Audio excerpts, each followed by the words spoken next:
அண்ணா, ஒரு பாட்டில் தண்ணி.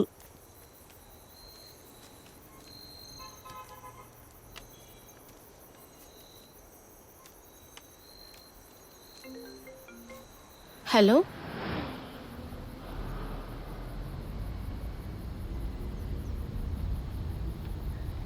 ஏண்டா ஏன் இவ்ளோ பயப்படுற? ஜார்ஜ் அங்கிளோட காமெடி, உங்க அம்மாவோட ஸ்பெஷல் டீ, பேசி பேசி டைம் ஆயிடுச்சு. ஒத்தையா இருக்கேன்னா எனக்கு பயம் இல்ல. நம்ம பையன் இருக்கானே எனக்கு துணையா, ஜூனியர் ரெட்டி, சேட்டுக்காரன். ஹலோ ஹலோ எபி, கேக்குதா? ஹலோ,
காவல்துறையின் கவனக்குறைவு என்றே சொல்ல வேண்டும். அம்மாவாக போகின்ற பெண்ணும் இவ்வுலகத்தில் பிறக்கவிருந்த குழந்தைகளும் மனநிலை பாதிக்கப்பட்ட ஒரு குற்றவாளியை கண்டு பயந்து பாழ வேண்டிய சூழ்நிலை இது.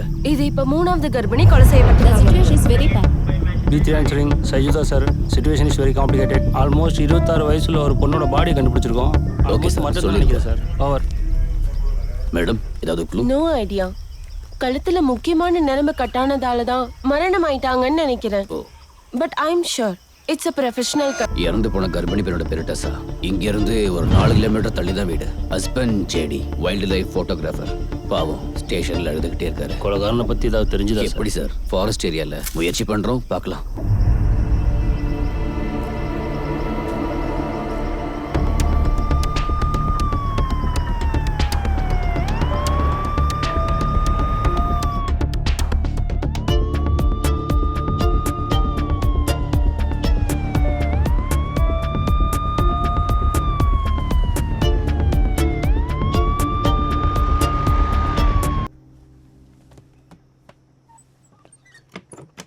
ஆஃப்டர் 1 month லீவ் நேற்று தான் ஜாயின் பண்ணேன். ஸோ போலான்னு தான் முடிவு பண்ணியிருக்கேன்ல. இவ்வளோ சந்தோஷப்படுத்துறதுக்கு ஒரு ட்ரிப். ஓ நல்லது. பிரெக்னன்ட் ஒய்ஃபை ஹாப்பி ஆக்கிறதுக்கு ஒரு அவுட்டிங் இல்லை? தமிழ் எல்லாம் நல்லா கத்துக்கிட்டீங்க போல. ஆமாம், ட்ரைனிங் பீரியடில் இவன் தான் என்னோட குரு. குரு இல்லை, குரு குரு. Yes, Tamil teacher. சாமி சரணம். சாமி சரணம். சார் எப்போ ஜாயின் பண்ணீங்க? நேற்று தான். இங்கே வைங்க. ஓ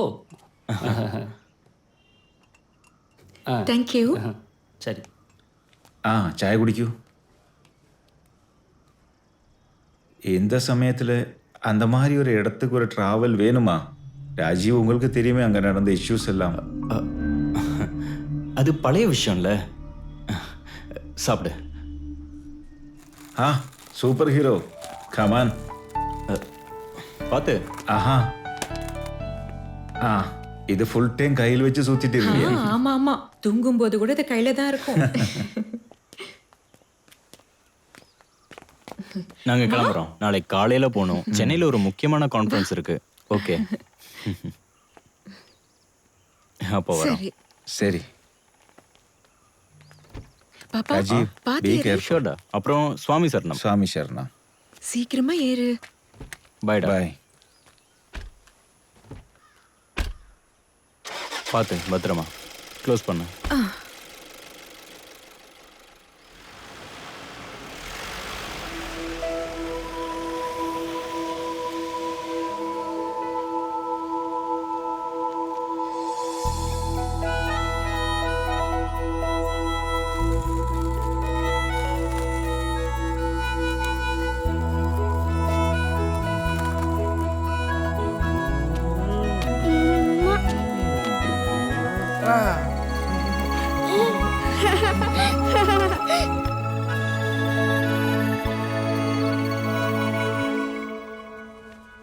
விடுங்க ராஜு, எங்க இருக்கான்னு கூட தெரியாம.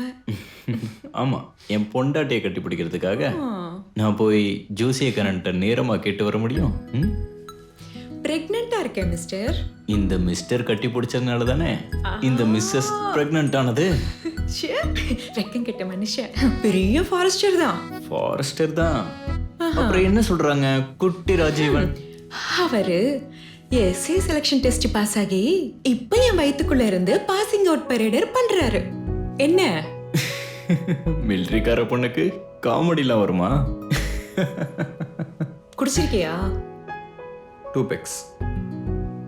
Royal salute. தள்ளி போங்க. நான் போறேன். ஏய், மெதுவா மெதுவா. கோபப்படாதடி என் பொண்டாட்டி. இல்ல, ராயல் சல்யூட்க்கு நான் சல்யூட் பண்றேன். நீ சல்யூட் பண்றியா? பண்றி. அப்பா என்ன பண்றீங்க? ஏண்டா ஒன்றும் இல்லடா, நாங்க சும்மா பேசிட்டு இருந்தோம். ஓ, ஓ, நீ வா, நம்ம எங்க நிக்கிறோம்? அவங்க புருஷ பண்டாட்டிங்க பேசட்டும். வா. அப்போ நாளைக்கு நம்ம கிளம்புறோம். Get set go.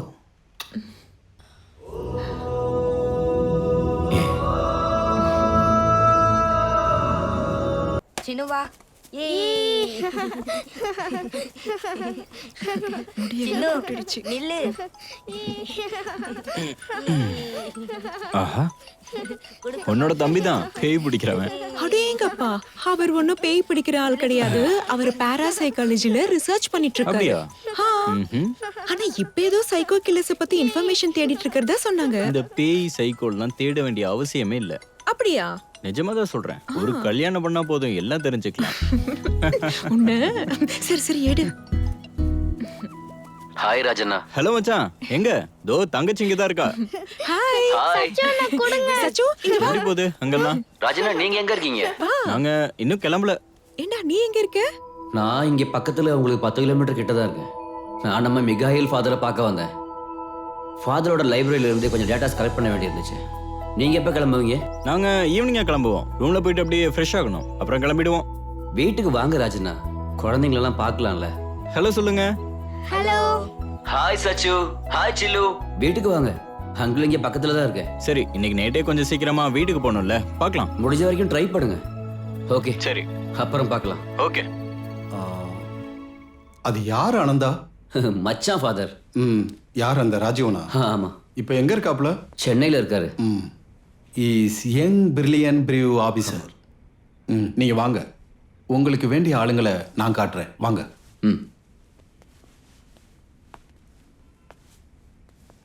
அனந்தன், இங்க ஒருத்தர் எப்படி திருடனா ஆனான்னு கண்டுபிடிக்கிறதுக்கும் படிக்கிறதுக்கும் ஆள் இருக்காங்க. ஒரு செக்ஸி ஒர்க்கர் எப்படி அப்படி ஆயிட்டாருன்னு கண்டுபிடிக்கிறதுக்கும் இங்க ஆள் இருக்காங்க. ஆனா ஒரு ஆள், ஒரே ஆள் எப்படி ஒரு சீரியல் கில்லர் ஆனான்றதை கண்டுபிடிக்கிறதுக்கு ஆளே இல்லை. அதை தேடிக்கிட்டு இருக்க ஆளு தான் நீங்க. I really appreciative. ஒவ்வொன்றுக்கும் ரூட்டை கண்டுபிடிக்கணும்.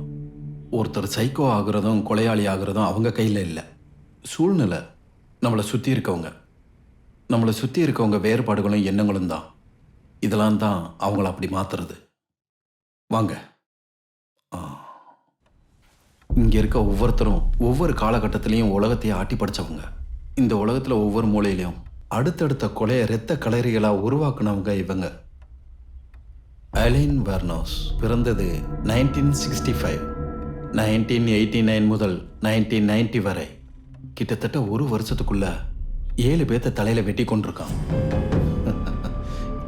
இவ ஒரு இந்திய பெண், கேடி கெசமா.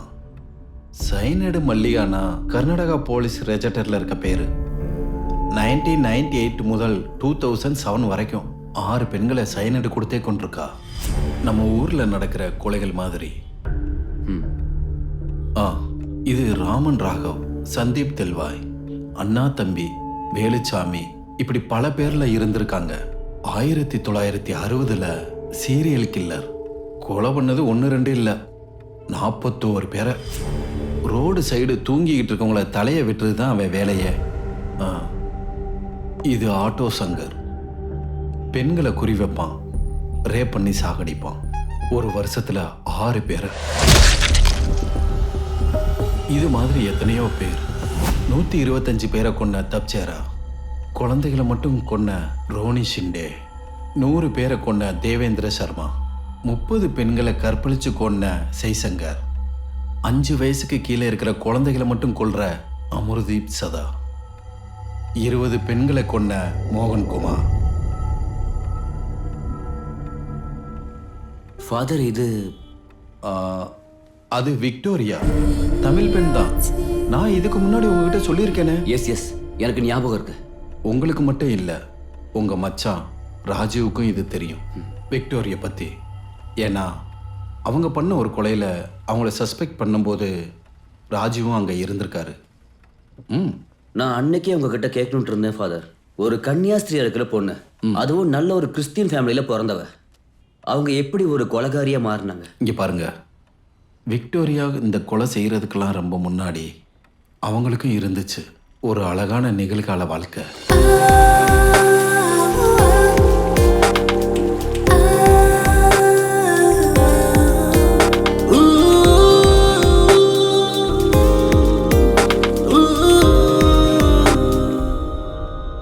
பாவம் விக்டோரியா, பிடிவாதக்காரரான மதுரை சிவாவோட ஒரே பொண்ணு. கனவு கன்னியான விக்டோரியா அழகி, karate, judo, black belt, off road driving, இதில் எல்லாம் நம்பர் 1. எல்லாரும் பார்க்குற மாதிரி ஒரு பர்சனாலிட்டி.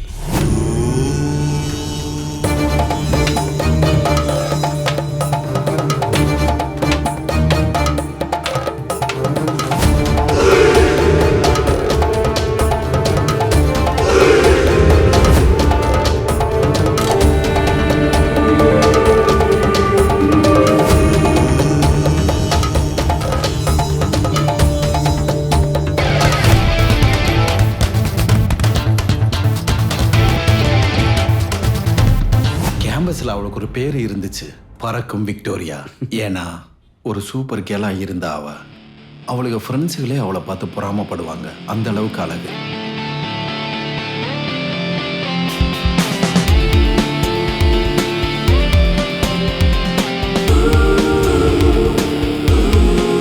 அவளும் டேலண்டா இருந்த விக்டோரியாவோட வாழ்க்கையில அப்புறம் என்ன நடந்துச்சு? தண்ணி ஊத்துனவங்கள வேரோட பிடிக்கிட்டாங்க. விக்டோரியாவுக்கு ஒரு காதலி இருந்துச்சு, வேற மதத்துல ஒரு கீழ் ஜாதி பையன் கூட. அதான் விக்டோரியாவை பைத்தியமாவும் அப்புறம் ஒரு சீரியல் கில்லராகவும் ஆக்கிருச்சு. விக்டோரியா காதல் வீட்டுக்கு தெரிஞ்சு பிரச்சனை ஆயிடுச்சு. புடிச்சிட்டு போன அவளை உள்ள போட்டு கதவை சாத்துறா. அவன் காதலன் தற்கொலை பண்ணிக்கிட்டான்.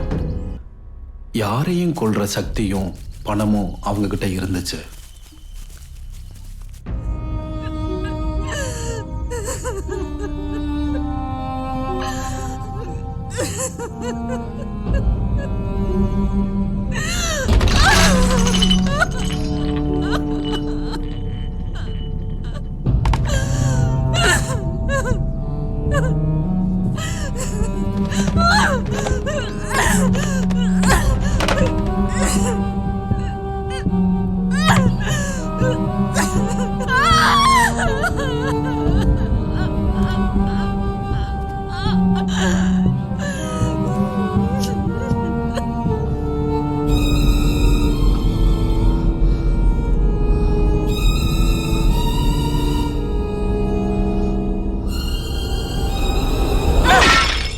விக்டோரியாவை கன்னியாஸ்திரி ஆக்கிறதுக்காக கொண்டு போய் சேர்த்துட்டாங்க.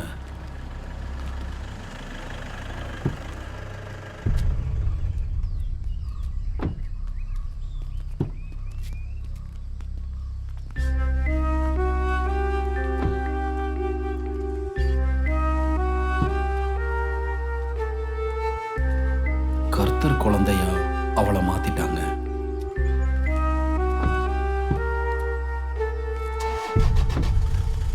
அப்புறம் அவளோட அப்பாவுக்கும் அண்ணன்களுக்கும் ஒரு அதிர்ச்சி காத்திருந்தது.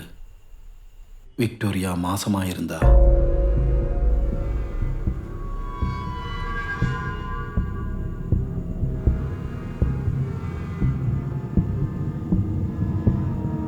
கன்னியாசியா இருந்த அவ வயித்துல நாளுக்கு நாள் குழந்தை வளர ஆரம்பிச்சிருச்சு.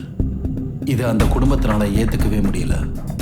பழைய சர்ச்சுக்கு பின்னாடி இருக்கிற பாலடைஞ்ச பங்களாவில் அவளை அடைச்சிட்டாங்க. 5 மாசம் வளர்ச்சியுடைய அந்த குழந்தைய கர்ப்பப்பையிலேயே வச்சு அழிச்சிட்டாங்க. அது மட்டும் இல்லாம தாழ்த்தப்பட்ட குழந்தை வளர்ற அந்த கருப்பையவே அறுத்து எடுத்துட்டாங்க.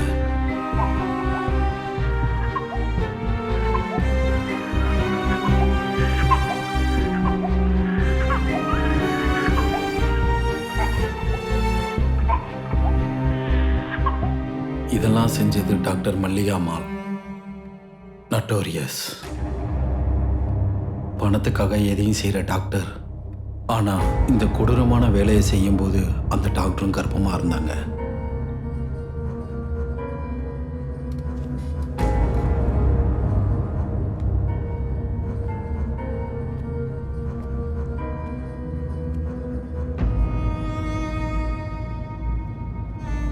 அன்னையிலிருந்து தான் விக்டோரியா முழு பைத்தியமா ஆனா.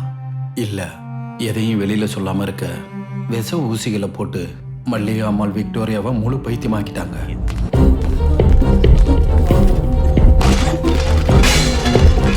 அதுலேருந்து கர்ப்பிணி பெண்களை பார்த்தாலே அவ கொடூரமாயிடுறா. தன்னோட வாழ்க்கையில் தான் அம்மாவாக முடியாதுன்ற அந்த வலி அவளை ரொம்பவே காயப்படுத்திருச்சு. அது மட்டும் இல்லை, தனக்கு கிடைக்காத எதுவும் யாருக்கும் இருக்கக்கூடாதுன்னு விக்டோரியா தீர்மானம் பண்ணிட்டா. கர்ப்பிணி பெண்களை கழுத்தறுத்து கொள்ற கொடூரமான ஒரு கொலகாரியாவே அவ மாறிட்டா. தனக்கு கருணை கட்டாத அந்த கர்த்தரையே அவ எதிர்த்து நின்னா. அன்னையிலிருந்து அவ சைத்தானை வழிபட ஆரம்பிச்சிட்டா. கர்த்தர் தான் என் குலதெய்வம்னு சொன்னவ அந்த சைத்தானுக்கே அடிமையாயிட்டா. முதல்ல விக்டோரியா கொல்ல ஆரம்பிச்சதே டாக்டர் மல்லிகாம்மாளை தான்.